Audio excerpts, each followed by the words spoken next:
This is the remnants of my Miele honeycomb care W1756. From all the research I was doing on the internet, it seemed to suggest that the dampers might be at fault when it's rocking around, but look what happens here when you spin the drum. It's not concentric with the outer drum. Look. So there's a spider thing right up the other side of that, holding the drum, that goes through to the bearings at the back.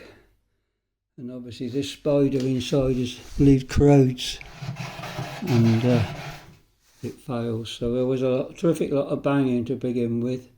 Fortunate it didn't actually damage the oh dear, the heater bars underneath. So yeah, there we are.